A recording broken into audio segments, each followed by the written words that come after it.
pessoal, fala Mongaguá, fala você do Brasil e do mundo ligado aqui no Voltando à Base. Tudo bem com vocês? Espero que sim. E mais uma vez obrigado pela sua participação conosco aqui. O assunto de hoje é extraordinário. O tema deste programa é o clone, a Igreja dos Homens. A igreja é muito falada, as pessoas falam, comentam, frequentam, mas o que seria uma igreja? Será que a igreja, como a conhecemos, ela é de fato uma relação com o cristianismo? Ou ela é um clone daquilo que deveria ser? Nós vamos analisar este assunto com muita profundidade aqui, com muita atenção, e quero convidar você a participar comigo do programa até o final. E antes de a gente iniciar propriamente o tema, eu quero convidar você para clicar aqui no sininho de notificações, você se inscrever aqui, se inscreva, ative as notificações, compartilhe, comente aqui no chat do canal, isso é muito importante para o engajamento da programação aqui do nosso canal, ok, pessoal? Então, e outra coisa também importante, nosso técnico aqui colocou, o Digão colocou aqui tanto o canal, quanto também a nossa página lá, o perfil no Instagram. É muito importante você participar também, se envolver por lá, né? Mandar mensagens, perguntas, eu respondo. É o @prmarcosfracácio. É muito importante estarmos lá também participando pelas outras plataformas, ok? E o clone, a igreja do homem. O que seria a igreja, né? Você tem uma definição? Perdoe-me. Será que a gente teria uma definição do que é a igreja? Então eu quero começar aqui trazendo alguns conceitos sobre a igreja para a gente poder tentar traçar aqui um paralelo entre aquilo que vemos hoje, que chamamos de igreja, com aquilo que originou-se ali, um movimento que originou-se com base no cristianismo em relação a Jesus Cristo, ok? Bom, vamos lá. Conceituando uma igreja. O que é uma igreja? Me perdoem novamente. Uma igreja, ou a palavra, ou a definição, né, comumente usada hoje, levanta controvérsia, até porque muita gente acha que igreja é algo físico, outros que não, né? Tem gente que fala assim, eu não vou à igreja porque eu sou a igreja, e aí a gente tem uma série de debates em cima disso, com aqueles que frequentam uma igreja, aqueles que não frequentam, outros que entendem que a igreja é a construção, a edificação propriamente dita. Então, a gente vai tratar aqui de alguns pontos que vão nortear aqui a nossa conversa para que a gente possa entender, né, se a igreja, né, como um movimento, como aquilo que Cristo iniciou, né, tem a ver com a igreja dos dias atuais, que eu fiz aqui uma brincadeira com as palavras aqui, chamando de clone, né, porque talvez possa ser parecido, mas talvez não seja exatamente aquilo que na essência o era, né. E aí a gente vai definir um pouco aqui também, definir não, vamos conceituar, falar um pouco aqui sobre o papel da igreja, né, se nós estamos vivendo aquilo que era, que foi proposto ou se nós estamos, fora deste caminho. Então, eu trouxe aqui algumas características sobre o significado da palavra igreja, e ela tem origem no grego e vem da palavra original eclesia, né? E significa assembleia ou reunião. Ainda são duas partes que formam essa palavra e que na tradução mais aprofundada, trazendo aí a questão da origem, mesmo no grego, né, é ir para fora, né, o sair ou deixar, chamar para fora, algo do tipo dessa dessa desses termos, assim. O que, obviamente, é uma tradução que se coloca aí, se aplica em muitos cursos de teologia, é uma das primeiras coisas que você aprende, né, o que significa a palavra igreja. Igreja vem de eclésia ou eclesia, né, e significa vir para fora ou reunião de pessoas, é um termo grego. E originalmente, né, na sua aplicação, primária, ela era usada para descrever a reunião, né, de cidadãos em cidades gregas. Então, quando os gregos se reuniam, eles chamavam de eclesia. E para o que eles se reuniam lá? Para discutir assuntos, para debates públicos, né? Então, quando os gregos se reuniam, eles, para tratar aí das questões públicas ou de outros assuntos, eles chamavam de eclesia. Eles se reuniam, eles se juntavam para tratar, né? Era uma reunião de pessoas, uma assembleia. Isso é a eclésia. Então, daí, né, você já deve começar a imaginar e a entender que talvez a reunião, então é por isso, igreja, reunião de pessoas e assim por diante.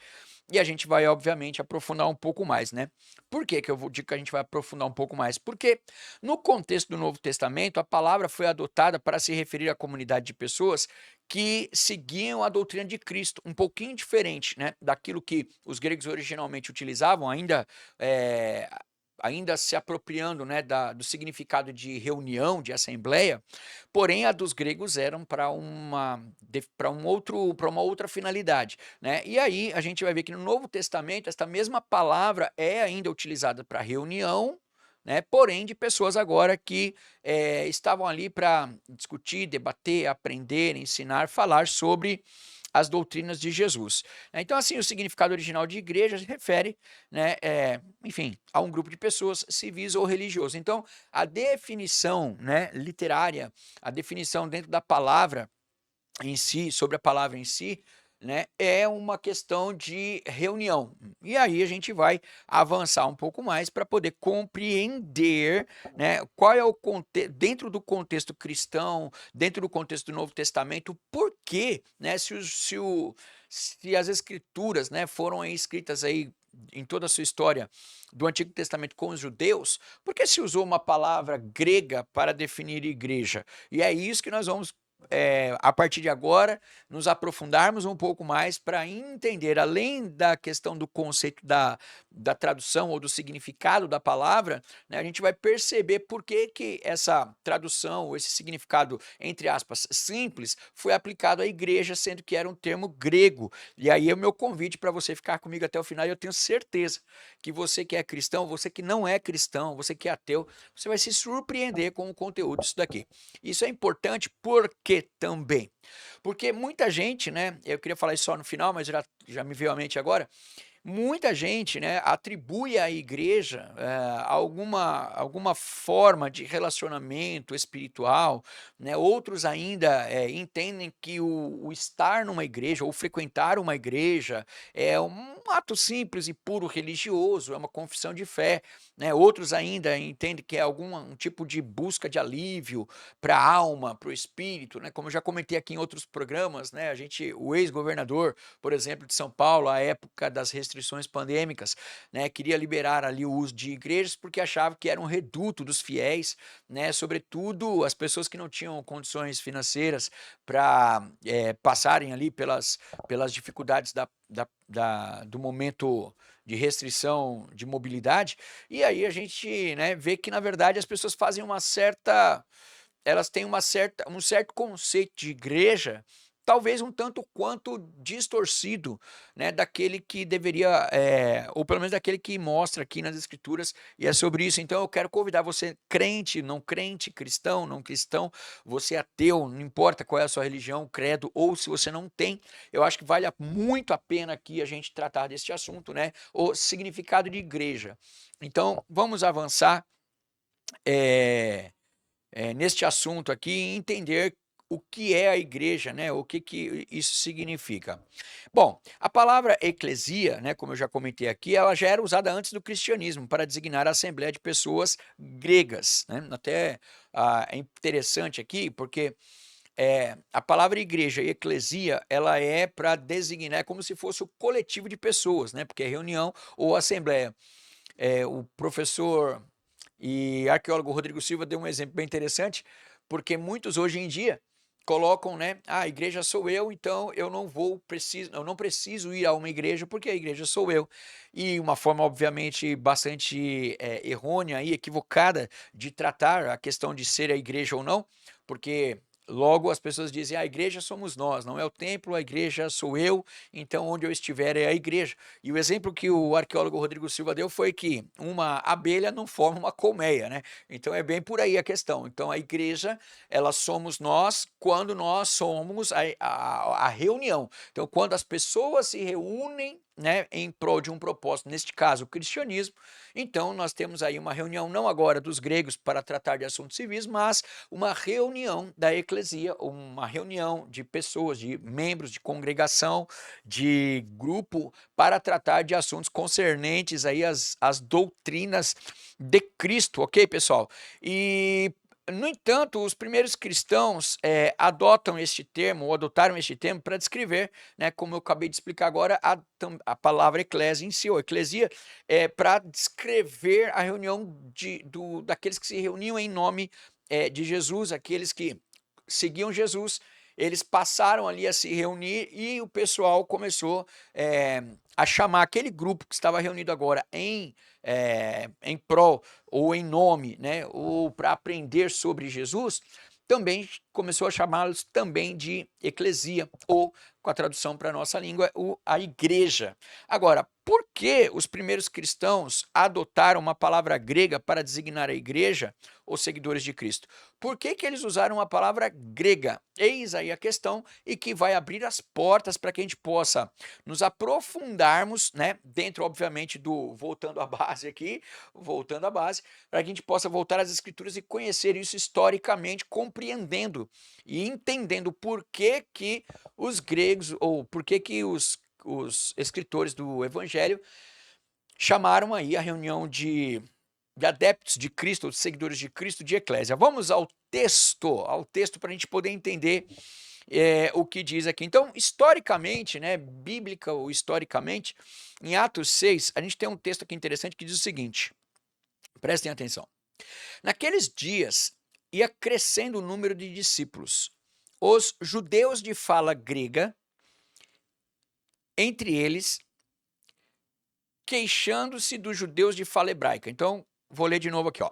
Naqueles dias, crescendo o número de discípulos, os judeus de fala grega, entre eles, queixaram-se dos judeus de fala hebraica, porque suas viúvas estavam sendo esquecidas na distribuição diária de alimento. Então, a igreja tomava conta ali das suas viúvas, já tratamos esse texto aqui, né? Esse texto não, mas esse assunto, né, sobre a caridade ou não, eram as viúvas da igreja. Então, eles tratavam as suas viúvas, e estava havendo aqui um certo problema, porque estavam esquecendo as viúvas que eram dos discípulos de fala grega. Então a gente vê aqui um destaque para dois grupos de pessoas, ou dois grupos de judeus, aqueles que eram judeus de fala grega, ou conhecidos como helenistas, né, e os judeus de fala hebraica, os judeus propriamente dita, ou aqueles também conhecidos à época de hebreus.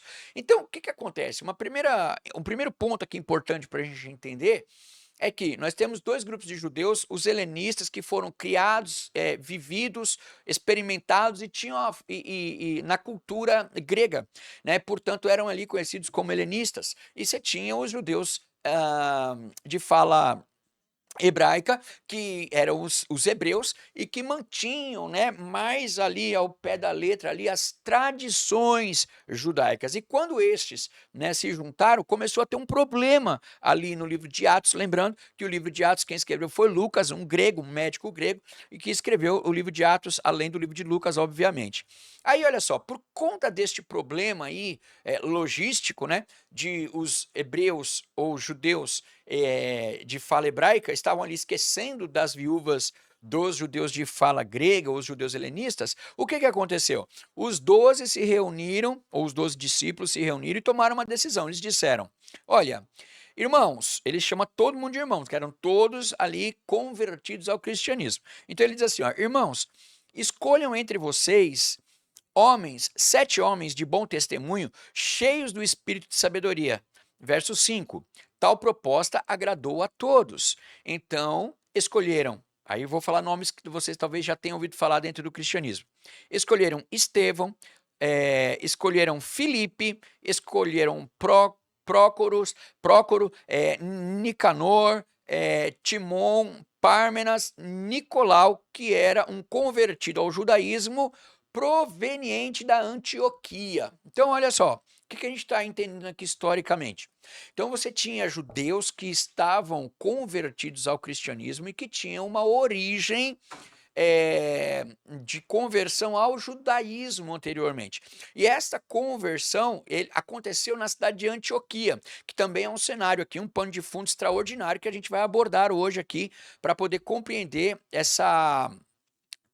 todo este contexto aqui do que fala sobre a questão do que é a igreja. Então, o que que ocorre? Haviam pessoas, dois grupos, judeus helenistas, judeus hebraicos, e que havia ali um certo desequilíbrio nos serviços, e eles então, os 12 apóstolos, chegam e definem, falam: "Irmãos, vamos tratar o assunto de uma maneira bem tranquila. Vamos escolher 7 pessoas aqui para tratar com as viúvas helenistas lá". E aí, o que que ocorre? Essa proposta agradou a todo mundo e eles escolheram pessoas que agora, diferente ou além, dos 12 apóstolos, estavam agora com uma outra missão. Eram pessoas provenientes de Antioquia, eram judeus helenistas, eram judeus de fala grega, de uma cultura grega, e que agora estavam trabalhando todos dentro do mesmo processo no evangelho. Então, o que eu estou querendo dizer para você é que, quando a gente vai examinar por que que o Novo Testamento vai usar a palavra eclesia para designar a reunião de pessoas que seguem a Cristo como igreja. Lembrando que o tema do nosso programa é igreja, né? Ou clone, a igreja dos homens. Então agora estou apresentando aqui conceitos sobre a formação da igreja, né, sobre o que é a igreja de fato na prática, para que a gente possa no final comparar aquilo que a gente conhece hoje como igreja, ok, pessoal? Então, o que que ocorreu aí? A gente viu que o próprio Estevão estava entre esses diáconos que serviam ali as viúvas helenistas, né? E a gente vai perceber lá isso em Atos 6. No Atos 7, o que que ocorre? O Estevão é morto, né? E o Estevão, ao morrer, por que que ele morreu? Fundamentalmente, porque o Estevão, ele trouxe uma nova visão, não era nova, uma nova teologia, mas era a teologia de Cristo, na verdade, onde ele faz um discurso bem grande, eu não vamos ter o tempo de ler aqui, então você pode ler depois Atos 7, mas o verso 48, o Estevão, ele trata o seguinte, ele diz o seguinte, olha: "Todavia, o Altíssimo não habita em casa feita por mãos de homens, como diz o profeta", está lá em Atos capítulo 7, verso 48. O que que isso significa? Isso significa que, eh, o Estevão, ele traz uma visão diferente por ser de uma cultura helenista, por ter uma outra educação, mas tinha o conhecimento de Cristo, ele diz para uma série de judeus, né, que o judaísmo ou que o cristianismo não estava mais compreendido dentro do judaísmo. Não estava mais não, né, não estava compreendido dentro do judaísmo. Ou seja, o cristianismo era algo novo que, embora Jesus tenha sido judeu, nasceu judeu, dentro do povo judeu, né, ele veio daquele povo, agora Jesus ele abre as portas para todas as outras nações, onde não mais agora é necessário que você fosse judeu, né, com práticas, com costumes, ou que fosse ao templo para estar na casa de Deus, e que era um símbolo da cultura judaica. Então, a expressão de Deus na cultura judaica estava muito atrelada tanto ao templo quanto à circuncisão. E o que faz o Estevão? Ele rompe com isso. O Estevão ele diz: "Olha, vocês não sabem que o Altíssimo não habita em casa feita por mãos de homens?" Aquilo causou um alvoroço entre os judeus e, como diz aí a própria história, continua dizendo, ele vai dizer o seguinte: naquela ocasião, Atos 8, desencadeou-se grande perseguição contra a igreja de Jerusalém, e todos os apóstolos, todos, exceto os apóstolos, foram dispersos pelas regiões da Judéia e da Samaria. Ou seja, por quê?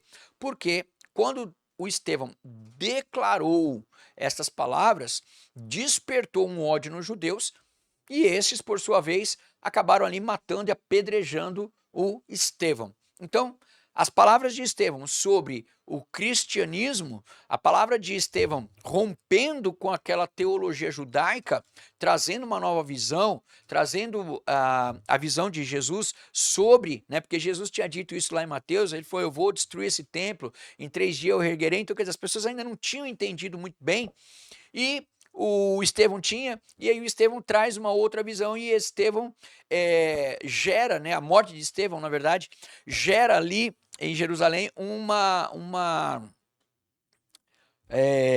uma perseguição naquela região e, por conta dessa perseguição, as pessoas foram dispersas. Quem foram dispersos? Muitos, né? Ou aqui, como diz no Atos capítulo 8, diz que todos foram dispersos, exceto os apóstolos. Então, os apóstolos continuam em Jerusalém e as pessoas né, os convertidos, o grupo dos helenistas, o grupo daqueles gregos que se converteram ao cristianismo, eles também foram dispersos. E olha que interessante, em Atos 8 vai dizer o seguinte: naquela ocasião da morte de Estevão, desencadeou-se grande perseguição contra a igreja em Jerusalém. Então aqui o escritor do texto, né, do livro de Atos, o Lucas, ele apresenta a palavra igreja em Jerusalém, ou seja, aquele grupo de pessoas que estavam em Jerusalém e, obviamente, não era por motivação judaica, mas cristã. Então aqui ele atribui, na verdade, o termo, né, o termo grego à reunião de pessoas que estavam ali em Jerusalém em nome de Cristo. E aí ele diz, olha, todos, exceto os apóstolos, foram dispersos. Então o pessoal saiu dali para a região da Judéia e de Samaria, o que a gente vai ver mais para frente também o que aconteceu por ali. Portanto, né, o que a gente está falando aqui? Qual era a teologia de Estevão? O que Estevão estava falando de diferente, que era divergente daquilo que os judeus acreditavam? Nada mais, nada menos do que Paulo passou praticamente uma grande parte da sua vida aí tratando com os primeiros cristãos convertidos, advindos ali do judaísmo, né? Então, por exemplo, as bases da teologia dele? Bom, os convertidos não deveriam estar mais apegados aos costumes judaicos, né? Quer dizer, não precisava viver o judaísmo para crer em Deus, no Deus que era agora comum, né, àqueles que crescem em Jesus. Eles entenderam que seguir a Cristo não era ir ao templo de Jerusalém. Ainda dentro da teologia de Estevão, eles entenderam que ser cristão não era seguir o judaísmo, nem ir ao templo e nem seguir as práticas religiosas, e entenderam que não era fazer a circuncisão, e a gente vai ter outros textos aí, por exemplo, do apóstolo Paulo tratando sobre este assunto. Enfim, eles entenderam que o cristianismo não era uma condição ou uma religião étnica agora. Então, quer dizer, eu não precisava pertencer a um determinado grupo para ser a igreja de Jerusalém. Eu não precisava mais, aliás, deixa eu redefinir aqui. Eu não precisava pertencer aos judeus ou ter nascido judeu. Você vai ver que Jesus fala isso para Nicodemos, né? Ele fala assim: olha, é necessário nascer de novo. Por quê? Porque não é mais agora uma questão de nascença, né? Então, quer dizer, não é mais uma questão étnica. Não é se eu nasço agora num grupo que é o grupo de Deus, que é os judeus, então eu sou de Deus. E quem não nasce dentro dessa etnia, dentro deste grupo, não é. Então ele está dizendo exatamente isso. A teologia, a novidade, né, o advento, a mudança, a transformação, o novo, a nova teologia, os novos conceitos agora apresentados por Estevão, e que isso despertou, obviamente, aí, né, a ira daquele povo dos judeus ali, dos rabinos, dos mestres e tudo mais, dos sacerdotes, né, foi que, por conta, né, desta nova visão de Cristo, estava ali rompendo com o judaísmo. E eu queria continuar, mas eu quero fazer uma pausa aqui. Por isso que é importante você compreender um pouco melhor essa questão, porque a gente vê que hoje em dia, né, o que a gente tem, na verdade, são pequenos clones ou grandes clones já das igrejas. Ou daquilo que, na verdade, não é nem da igreja, né? A gente vê clone do judaísmo. Nós vemos igrejas que são verdadeiros clones do judaísmo, porque elas têm os quipás, ela tem as vestimentas, as indumentárias, elas têm os objetos, né, judaicos aí dentro das suas igrejas, né? Quem nunca viu aqui, né, na televisão, aí, em igrejas grandes, por exemplo, aí ter ali uma réplica da Arca do Tesouro, por exemplo, da Arca da Aliança, né? Ou até mesmo ali o menorá, enfim, o castiçal, enfim, são vários objetos ali judaicos que são colocados hoje, inclusive dentro das igrejas evangélicas, né? E que não tem nada a ver. O Estevão morreu por causa disso, para dizer que conceitualmente nós não precisamos viver o judaísmo para pertencer ao grupo igreja, à assembleia, à reunião de pessoas. né? É isso que nós estamos tratando aqui. E aí, continuando aqui a história, o que se segue aí aqui no livro de Atos é aparentemente que um grupo, né, ou apenas o grupo dos helenistas foram dispersos e pregando em outras regiões, pelo que a gente vai ler agora.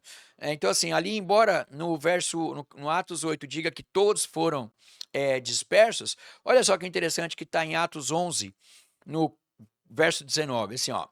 Os que tinham sido dispersos por causa da perseguição desencadeada com a morte de Estevão chegaram até a Fenícia, Chipre e Antioquia, anunciando a mensagem apenas aos judeus. Alguns deles, todavia, cipriotas e sirineus, foram a Antioquia e começaram a falar também aos gregos, contando-lhe as boas novas a respeito do Senhor Jesus e não do judaísmo. Então você vê que fantástico aqui é que a gente tem um grupo, né, dentro desses que foram dispersos lá com a morte e que eram helenistas, que estavam na morte eram gregos, criados, né, com a cultura grega, falavam a língua grega. Eles estavam agora dispersos, eles saíram de lá, foram para a região da Judéia, agora, né, chegando aqui na região de Antioquia. O que eles fizeram? Um grupo foi primeiro falar com os judeus. E por que judeus? Porque na Antioquia havia um grupo enorme, estima-se que mais de 50, 60 mil judeus vivendo naquela região, que viviam ali antes de Jesus, tudo na questão tinham ido para aquela região porque era uma região extremamente próspera, importante, foi a terceira maior cidade depois de Roma e de Alexandria, foi a cidade de Antioquia, então era um polo, uma cidade extremamente importante, tanto financeiramente, economicamente, comercialmente, e haviam lá muitos judeus, né? E judeus, inclusive, com condições abastadas, com condições significativamente importantes financeiramente falando, né? Então, assim, eles tinham as suas estruturas financeiras bem estabelecidas, sua economia bem estabelecida. O que também vai romper com a ideia que a gente tem de igreja hoje. Então havia um grupo muito grande de judeus lá, e aí esse povo aqui, os primeiros gregos que foram para lá, os cristãos judeus convertidos, judeus helenistas que converteram-se ao cristianismo, eles começaram a falar das boas novas de Jesus lá em Antioquia. E o verso 21 vai dizer: a mão do Senhor estava com eles e muitos creram e se converteram ao Senhor. Então, o que a gente está percebendo aqui? Que quando os primeiros, né, ou os autores bíblicos tratam do grupo de igreja, obviamente porque eles eram gregos, eles tinham cultura grega, língua grega, então eles definem, né, que aquela reunião, a palavra que eles usavam para as reuniões dos gregos é a mesma palavra agora que eles usam para definir o grupo de reunião, os reunidos. Por isso é importante você entender que igreja, nós somos igreja quando nós estamos reunidos como igreja. Então, a igreja significativamente ou essencialmente é o conjunto daqueles que professam a fé em Jesus, como nós estamos vendo aqui. A igreja que se formava em resposta à pregação sobre Jesus. Então isso é fantástico, é extraordinário, a gente começar a perceber, né, o que estava acontecendo aqui. E então, não só aos judeus, mas também aos gregos de forma geral, falando aí a respeito de Jesus. O segundo ponto aqui que marca, né, a diferença teológica fundamental é a questão da questão que eu digo da teologia em relação àquilo que Estevão estava dizendo para o que os judeus conheciam, né? É a substituição da circuncisão pelo batismo. Outro ponto importante, quer dizer, se quando o Estevão coloca, olha, não é mais o templo o lugar da adoração, é onde você tá com a galera, porque você se reúne para falar a respeito de Cristo. O outro ponto importante também é a circuncisão. E nós vamos ver aqui que daquele grupo de 7 cristãos gregos que tinham sido chamados agora para serem diáconos, né? Você vai ver um deles lá que é bem famoso também e que trata dessa questão do batismo. Mas olha só que interessante isso daqui. Após a morte de Estevão, essa primeira dispersão do grupo que Lucas já chama de igreja, né? Nós vamos ver o quê? A narrativa do Filipe, Quem é o Filipe? É um daqueles 7 famosos que agora famosos que eu digo, um daqueles 7 separados, escolhidos, cheios do Espírito Santo e tal, que estavam lá para cuidar das viúvas, né, vamos chamar do grupo dos judeus helenistas aqui, dos gregos que tinham dos judeus que tinham se convertido. Enfim, e o que ocorre ali, né? O Filipe é um dos principais ou dos mais conhecidos, e ele passa a exercer a pregação nas regiões periféricas de Jerusalém, até que a Bíblia vai dizer, né, lá em Atos 8, que ele vai para a região de Gaza e ele encontra um oficial etíope. Esse oficial etíope provavelmente, né, ele era bem provável que ele era um prosélito do judaísmo, era alguém que tinha se convertido ao judaísmo, porque ele vai lá para ver Jesus, para conhecer, para saber. E aí ele estava lendo a escritura, né, e na sua comitiva ali, e aí o Filipe fica do lado dele aqui, ele era um eunuco, né, ele era um etíope importante, era uma pessoa importante lá da Etiópia, e aí o que acontece, né, ele pega e se converte ali, o Filipe explica a Bíblia para ele e batiza esse camarada, né. O que é importante dessa desvirtualização da teologia judaica, né, para a teologia cristã e a teologia ali aplicada, ensinada, por exemplo, por Estevão e agora por um outro do mesmo grupo, o Filipe. O eunuco, por razões óbvias, ele não poderia fazer parte de um grupo judeu, embora fosse entusiasta do movimento, porque ele era eunuco, então ele não podia ser circuncidado. Então, de certa forma, havia uma discriminação, porque se você não poderia cumprir, né, a regra e o projeto ali que para que você fosse alguém de Deus, ou para que você fosse o povo de Deus, você precisava ou nascer judeu ou ser circuncidado num ato de conversão ao judaísmo.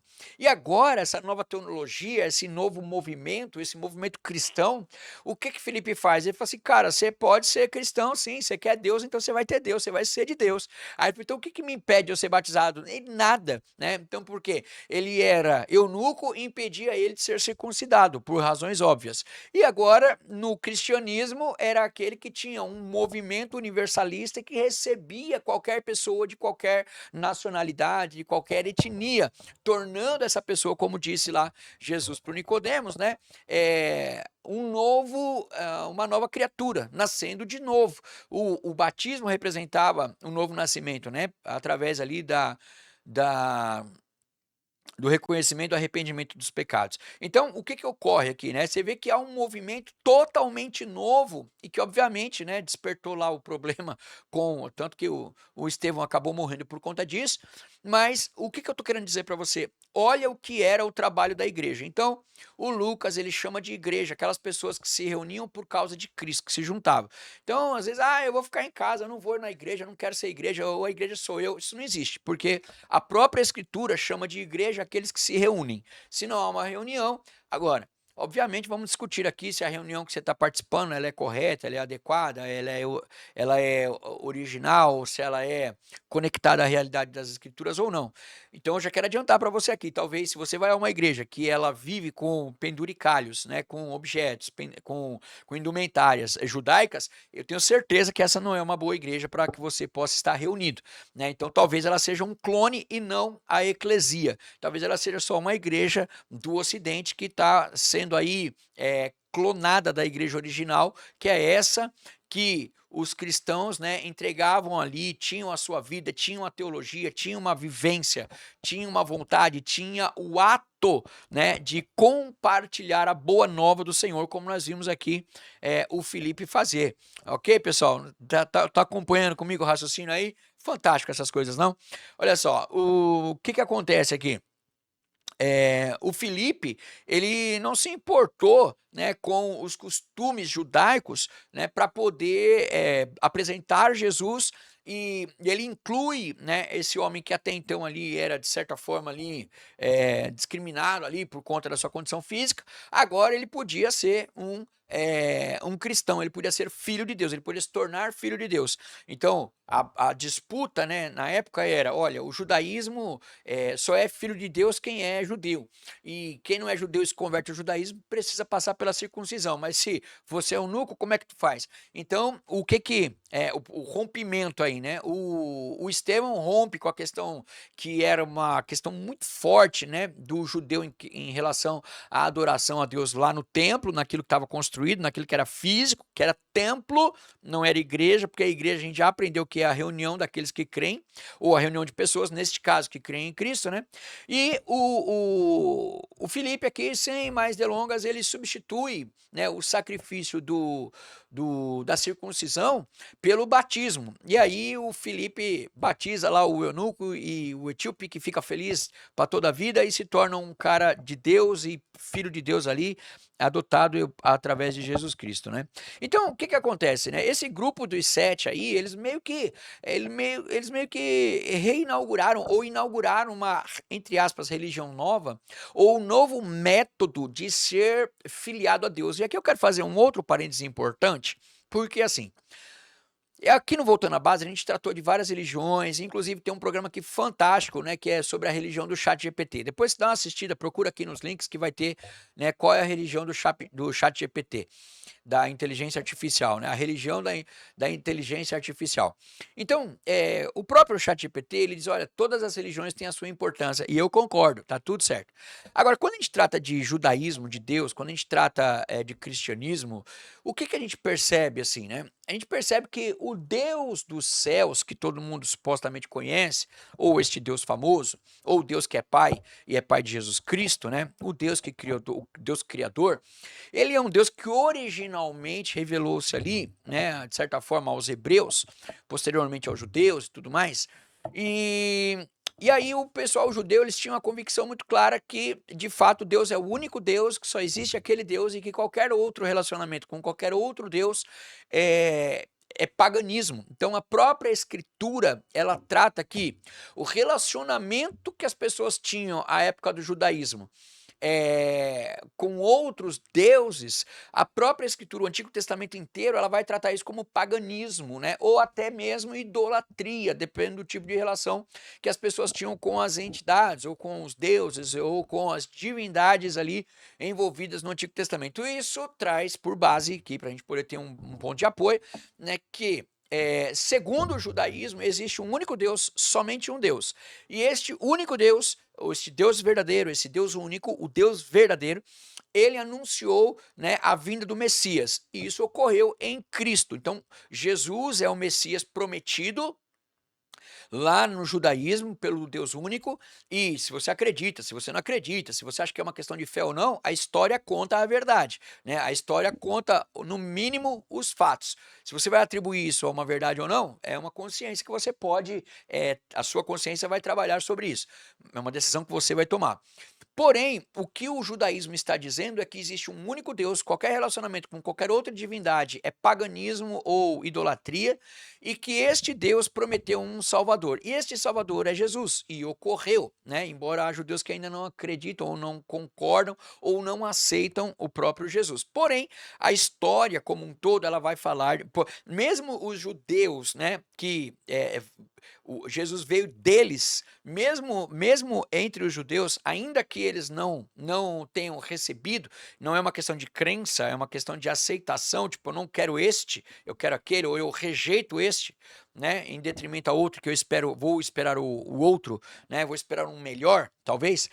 Embora exista isso, a gente também tem o resto da história que continuou no curso, né? Então, se por um momento a gente tem lá de trás a história veio vindo, veio vindo, veio vindo, chegou em Jesus. A história continua sendo contada em Jesus. E eu fiz um outro programa aqui falando do Jesus histórico, né? Que trata da morte, da ressurreição, que trata dos discípulos e que é de forma assim bastante profunda e real, né, a constatação que a história traz a respeito da pessoa de Jesus. Então, ainda que os judeus não o tenham recebido, aceitado, e a própria Escritura vai dizer isso, né, que ele veio para os seus, mas os seus não receberam, né, mas àqueles que o receberam, a estes foi dado o poder de serem feitos filhos de Deus. Então, o que eu estou dizendo? que antigamente, antes de Jesus, para que você fosse um filho de Deus, você precisava ser um judeu, né, e precisava passar pela porta da circuncisão. Hoje, você precisa somente entender quem é Jesus. Conheceu Jesus, entendeu Jesus? Ok, arrependeu dos pecados, batiza, você está considerado aí no ranking daqueles que são filhos de Deus. Então, o que que eles fizeram aqui?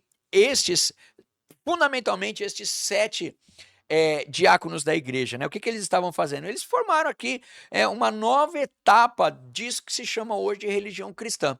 Eles formaram ou criaram aqui, né, um novo tempo dentro daquilo que se entende como religião e inauguraram, por dizer-se assim, né, essa nova conexão com Cristo, né, rompendo com a tradição hebraica, né, do templo e da circuncisão. Daí a revolta dos judeus e matarem até, por exemplo, né, o Estevão, como nós tratamos aqui, né? Ou seja, eles propunham uma religião em que o convertido não precisava, né, partir para o judaísmo e se circuncidar. Quer dizer, a pessoa não precisava ficar presa ali a um espaço geográfico físico, ou até mesmo, né, participar de um ritual que só os judeus podiam fazer, como a circuncisão. Isso tudo foi substituído pela reunião daqueles que creem, eclesia, igreja, né? Então, quer dizer, em qualquer lugar que você se reúne com o povo, e substituiu a circuncisão pelo batismo. E isso, né, trouxe um advento e aí inaugurou uma nova etapa. Por quê? Porque agora aqueles que professavam a fé em Deus não precisavam mais estar conectados a Deus através do templo físico, né? Como muita gente faz hoje, muita gente, muita igreja chama o templo físico de o lugar de Deus. Não é o templo físico, como era antigamente. Então agora traz um novo momento de liberdade e essa liberdade, né, a gente colocando aqui esses fatores aqui que são importantes. Então, por exemplo, eles tinham uma liberdade, esses helenistas, esses judeus aqui convertidos ao cristianismo, eles tinham cultura grega, então eles já viviam a influência de outras culturas, então eles não eram absolutistas no sentido das tradições judaicas, então assim, já não fazia tanta diferença para eles, porque eles eram de Antioquia, eram de outras religiões, de outras regiões, não dependendo ali do ritual judaico para as práticas judaicas, para relacionar-se com Deus. Então, para eles foi muito mais tranquilo, porque eles entenderam o cerne do cristianismo, ou seja, que não era uma questão de eu estar naquele local físico, naquele templo, para que eu pudesse de fato ser alguém de Deus. Eu podia ter a liberdade de estar com aqueles que eram de Deus,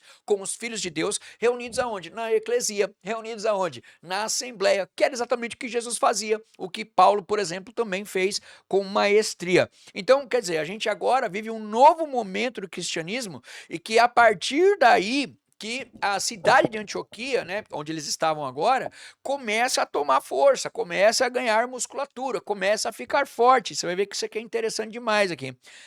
A expansão do evangelho em Antioquia podia se tornar mais pujante ainda, né, pela nova mentalidade que esses cristãos tinham. Ou seja, essa nova mentalidade que não estavam mais ligados ou não estavam mais presos, né, ao movimento religioso judaico, mas agora, né, uma liberdade que eles tinham, como eu comecei a dizer e já acabei fugindo do assunto, eles tinham uma cultura mais livre, eles tinham a língua mais falada da região, né, que era comum a todo o mundo antigo, não só o hebraico, que era restrita ali basicamente aos hebreus, né? Então agora eles tinham as ferramentas necessárias para inclusive expandir o cristianismo. Por quê? Porque Jesus falou para os discípulos: ó, vão e prega a toda criatura, né? Vai por todo mundo.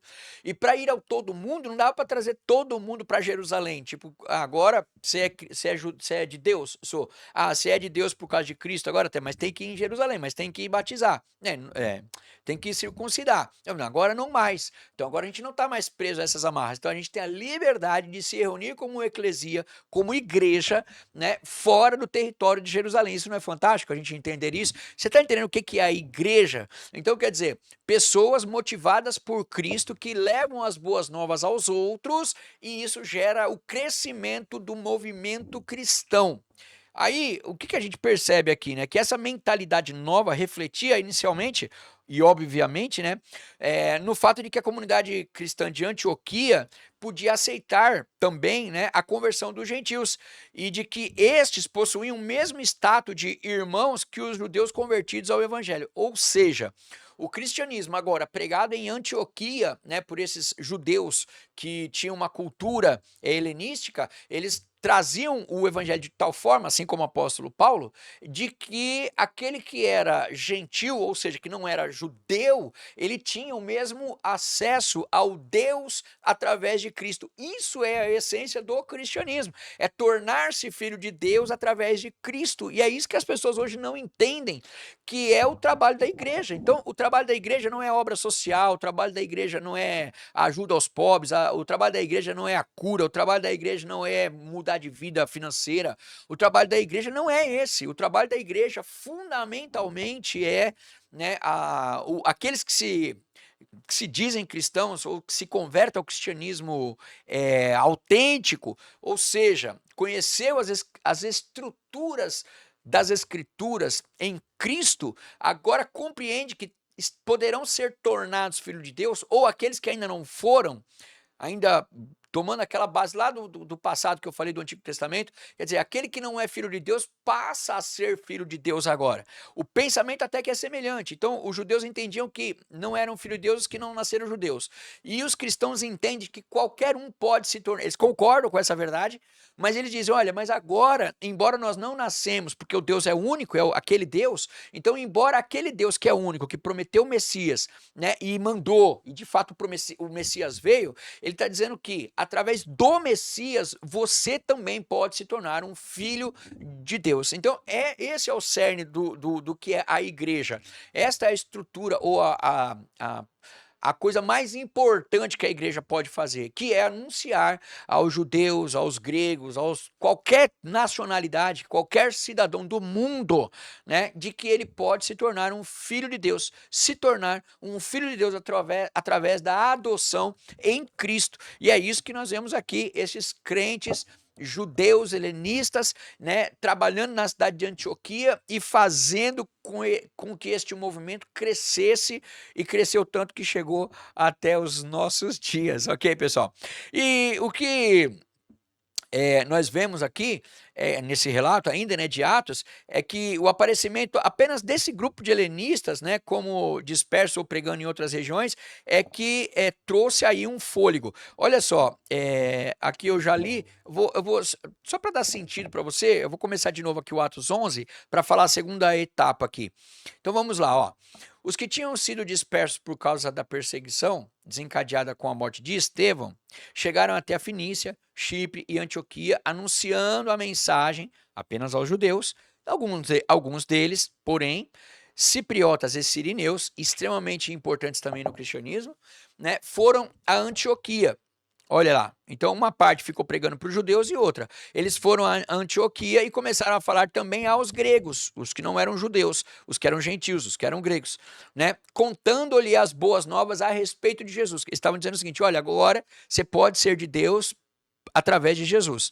E a mão do Senhor estava com eles. Agora, na sequência desse texto, notícias deste fato chegaram aos ouvidos da igreja em Jerusalém.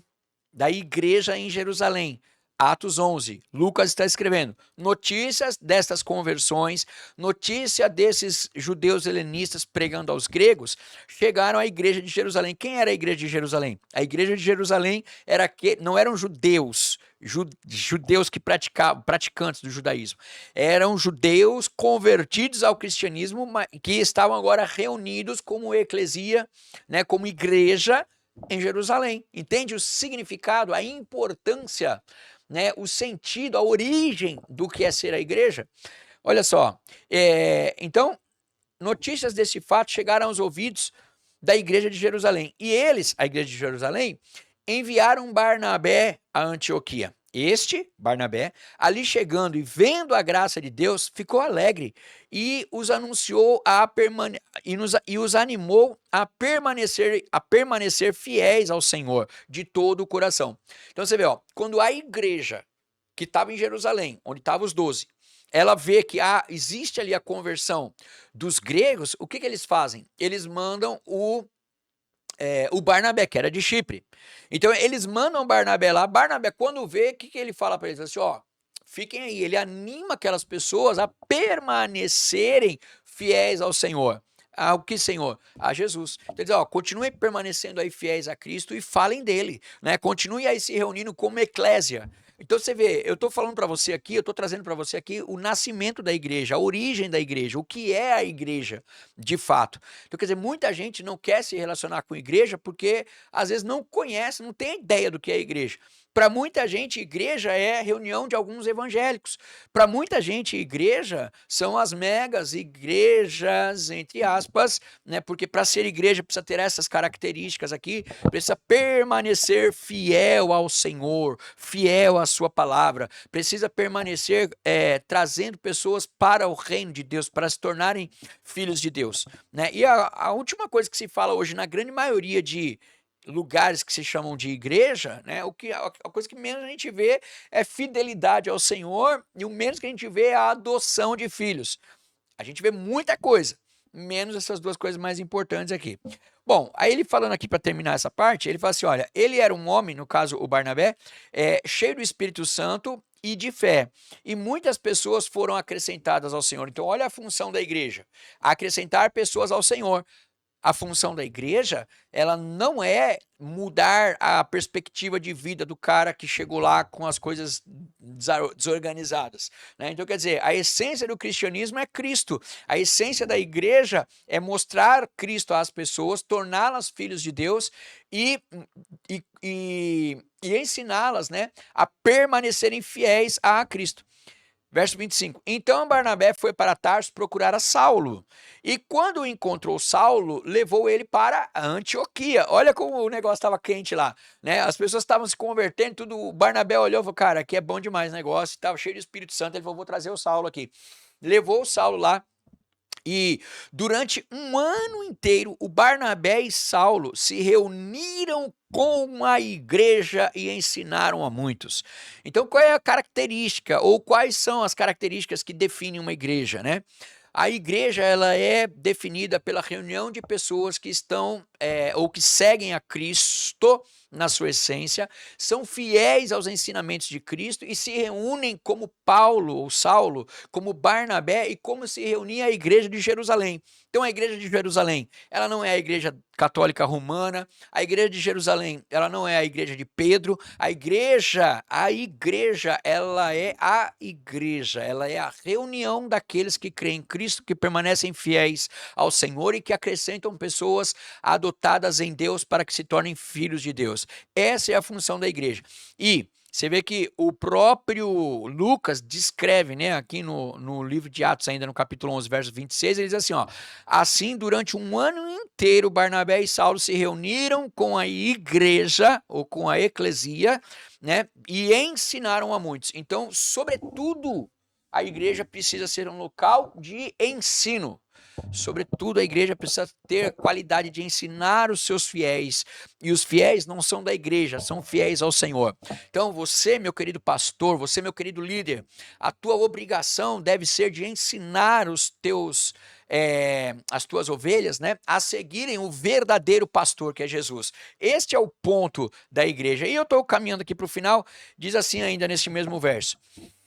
Em Antioquia, os discípulos foram pela primeira vez chamados cristãos. Então você vê, ó, a igreja é algo, ou o termo igreja é algo aplicado antes mesmo do termo cristão. A igreja é, todavia, algo, né, formado, eu não vou dizer criado, mas foi constituído, instituído ou nascido, né, antes mesmo, e obviamente que criado por cristãos, mas foi identificada como a reunião deles. Então, quando as pessoas se reuniam, né, como o eclesia se reuniam num lugar, elas eram identificadas como igreja. E a igreja era formada por quem? Por cristãos. E foi lá em Antioquia, essa cidade fantástica, extraordinária, cheia de judeus convertidos, né, de cultura helenística, cultura grega, fala grega. Agora eles eram convertidos e aí puderam, né, viver aí um momento de ruptura com as tradições judaicas e apanhar o maior número de pessoas possível ali, pregando e arrebentando ali de pregar o evangelho de Cristo. E vamos lá para finalizar aqui. O relato de Lucas, né, ele nos deixa entender que o centro missionário do cristianismo transferiu, na verdade, o seu eixo de Jerusalém para Antioquia, nessa ida de Barnabé e Paulo para lá, né? E foi bem no início do cristianismo, ou seja, quando começou a formar a igreja. Então a igreja basicamente começa a se formar na sua pluralidade de etnias e de raças, de povos, né? Quando esses se convertem a Cristo, né? E isso é um diferencial desses discípulos, por quê? Porque eles eram um grupo, né, que estava acostumado ao ambiente cosmopolita helênico, assim com maior facilidade para evangelizar durante as viagens, pregar em grego e se juntar às outras culturas. Então você vê que Deus ele não dá ponto sem nó, né? Então a gente tinha lá os 12 reunidos, pregando, falando, o povo começou com atrito, o atrito escolheu 7, os 7 foram perseguidos, na perseguição dispersaram, na dispersão identificaram novos locais e com as suas características pessoais, né, eles foram usados dentro daquilo que eles eram para a expansão do evangelho, para a criação da igreja, ou a fundação da igreja, ou o início da igreja de Cristo. Então aprenda, a religião cristã ou o cristianismo, a igreja de Cristo, ela não nasceu no catolicismo, ela não nasceu no judaísmo, ela nasceu dos cristãos. Obviamente, judeus convertidos e gregos convertidos e gentios de forma geral convertidos. Isso é que deu origem à igreja. A igreja não tem um dono a não ser Jesus Cristo. Então isso é importante você entender toda essa dinâmica do que é na essência ou fundamentalmente o que é a igreja nessa reunião, para que você possa agora, né, balizar a sua vida e tomar novas decisões. Então, porque e além de tudo isso, né, quer dizer, essas características que eu coloquei agora, né, isso aí, né, é extremamente importante, né, extremamente positivo para quê? Para um povo agora, ou para uma igreja que tinha um caráter missionário.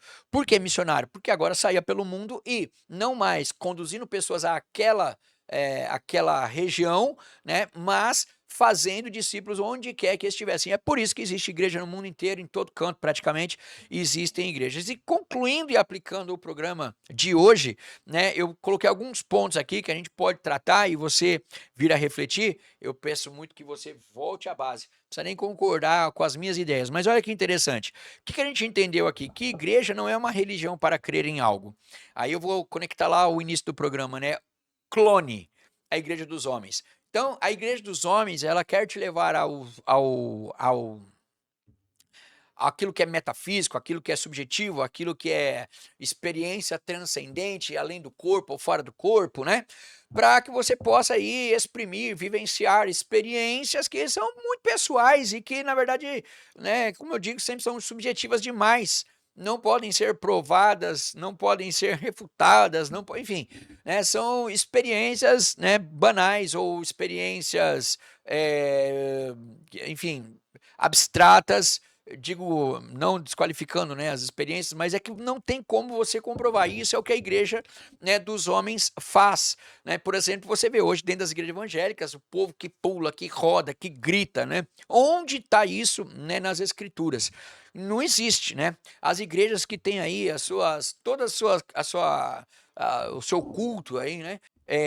As igrejas que têm aí, né, baseado aí nos rituais judaicos, nas campanhas judaicas, nas 7 voltas de Jerusalém, no sei o que, na campanha de não sei o que lá, né? Ou ainda as campanhas, né, que prometem o mundo e o fundo, né? Ou ainda as igrejas que eu digo aqui, na minha visão, são clones e você vai tomar as suas decisões. Clone, a igreja dos homens, elas não têm nada a ver com a igreja primitiva, como estamos falando aqui, ou como a igreja originária, né? A gente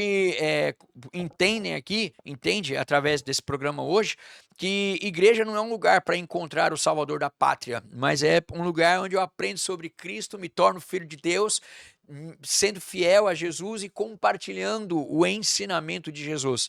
E é assim que a igreja chegou até aqui. Então, no Brasil hoje, nós temos um número enorme de pessoas que se dizem evangélicas, se dizem igreja. A pergunta é: elas se mantêm fiéis a Cristo? Elas são filhos de Deus, essencialmente? fica aí para você poder refletir sobre, né? Então, ainda as igrejas modernas, os clones, que eu atribuo aqui o nome de clone, elas trazem uma espécie de Jesus como se fosse um Superman, né? Um super mouse, né? O seu amigo vai livrá-lo do perigo, ou que vai pagar as suas contas, né? Quantas vezes nós não ouvimos aí de forma assim que entristecem o coração, e as pessoas dizem, não, Deus me abençoou e apareceu um dinheiro na minha conta, né? Então, enfim, são várias modalidades de religiões que são atribuídas ao cristianismo, mas não são. São clones daquilo que um dia eles viram a sombra do que talvez fosse a igreja. São reuniões de homens, de pessoas que estão muito mais preocupadas em enriquecer, enganar, e que criaram os seus redutos de pessoas enganadas, né, levantando verdadeiros impérios da fé deles mesmos. Então, são verdadeiros lobos, criadores de clones, né, fazendo aí o clone da igreja de Cristo, ou pelo menos tentam atribuindo, na verdade, uma nomenclatura, né, que remeta ao pensamento cristão, falando de Jesus, falando de Deus, mas no seu dia a dia nada o sabem. Quantas pessoas têm a dificuldade enorme de estar numa igreja? Por que tem dificuldade de estar numa igreja? Porque não entendeu qual é o sentido de ser igreja. Outras ainda vão, se determinada igreja tiver uma campanha disso ou daquilo. Obviamente que se tiver algo do tipo, uma campanha que responda à minha necessidade, então eu fico lá. Outros ainda se reúnem em igrejas que se sentem bem, que gostam, mas dificilmente alguém se reúne como igreja, fiel a Cristo, aos ensinamentos de Cristo e que está preocupado em ensinar sobre Cristo. Então fica aqui o meu convite para que você possa rever os seus conceitos, para que você possa voltar à base. E se este conteúdo foi relevante para você, se você entendeu hoje a diferença das igrejas atuais, dos clones e do que é igreja, no sentido da palavra, na aplicação da palavra, né, no sentido original do que foi a criação, a instituição da igreja, se foi importante para você, se acrescentou hoje, né, conhecimento e você conseguiu entender melhor, eu quero convidar você a que você possa compartilhar com todo mundo que você puder, com os seus pastores, peçam para passar, né, este vídeo aqui nas escolas bíblicas. Pastores, levantem-se, vamos ensinar de uma forma correta, vamos mostrar para o povo que de fato é uma igreja. E você que não conhece ou não frequenta, ou é ateu ou não conhece a igreja, você possa hoje também ter tomado um pouco mais de base aqui, voltando, né, à base, para que você possa compreender o que é o sentido de estar na igreja. O sentido de estar na igreja é: torna-me filho de Deus através de Cristo Jesus, o teu filho. E esse é o projeto, essa é a intenção, e é por isso que estamos aqui falando, ensinando e compartilhando e ensinando, né, sobre as escrituras. Ok, pessoal? Então, quero agradecer a todos vocês que ficaram comigo aqui até o finalzinho desse programa. Compartilhem aí ao máximo que você puder, no seu Instagram, Facebook, com os teus parentes, amigos, enfim. E se você puder também, entre aí na nossa página lá do nosso perfil do Instagram, né, o @prmarcosfracácio, entre lá, né, siga o nosso perfil, compartilhe, participe, né, convide pessoas para que possam também aprender. Fundamentalmente, a gente precisa aprender sobre Cristo da maneira correta e não da maneira religiosa, da maneira verdadeira da igreja original e não do catolicismo, do evangeliquismo ou de qualquer outro ismo que venha dar uma versão daquilo que é a igreja do Senhor. Ok, pessoal? Então, Deus abençoe. Procure uma igreja fiel a Cristo e, se Deus quiser, estaremos aqui na próxima quarta-feira. Um grande abraço a todos vocês. Meu até logo e até lá.